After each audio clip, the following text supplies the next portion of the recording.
France consacrée à la création artistique. Le ventre de la baleine à Pantin réunit plus de 300 artistes, mais qui vont devoir déménager en 2027 pour laisser place à un projet de rénovation urbaine. Ils sont inquiets. Élise Ferret, Florian Olivier. Là, on va rentrer, c'est par là où rentrent les artistes plasticiens, les musiciens. Bienvenue dans le ventre de la baleine. Corélia est locataire ici depuis 20 ans. Cette plasticienne, qui expose dans le monde entier, risque de se retrouver à la rue prochainement. Le bâtiment abritant son atelier doit être détruit dans le cadre de la rénovation urbaine du quartier. On peut voir mon atelier, c'est un endroit de travail, mais c'est aussi un espace de stockage. Où je mets tout ça? Où je mets ça? Dans quel appartement? Corélia paie 385 € pour 70 mètres carrés.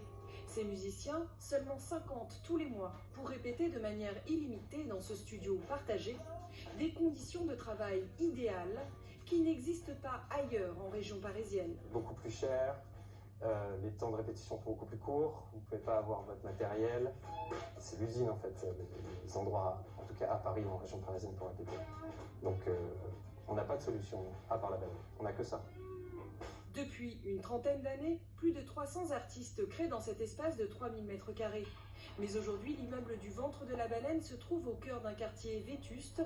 La mairie de Pantin veut le réhabiliter. On est face à un habitat insalubre, voire très insalubre, et on a besoin de végétalisation dans ce quartier. On s'est rendu compte, on a fait des études que l'été, c'est un véritable îlot de chaleur, on suffoque dans ce quartier. Donc l'ambition de la ville, le projet qu'on porte avec Est Ensemble, c'est de créer un espace vert de 2000 mètres carrés, en plus de rénovation de logement. Le propriétaire s'oppose à cette expropriation prévue à l'horizon 2027. Son objectif, laisser travailler ses locataires le plus longtemps possible entre ses murs. On ne peut pas détruire un lieu artistique pour un motif d'espace vert. On peut détruire des parkings, des garages, voilà, mais pas toucher aux artistes qui sont trop peu défendus dans ce monde actuel. Leur projet, c'est lutter contre l'habitat indigne et insalubre. Or, ici, nous ne sommes pas sur de l'habitat. Donc ça va être un axe de défense en expliquant ces activités professionnelles artistiques. La commune a rencontré quelques résidents.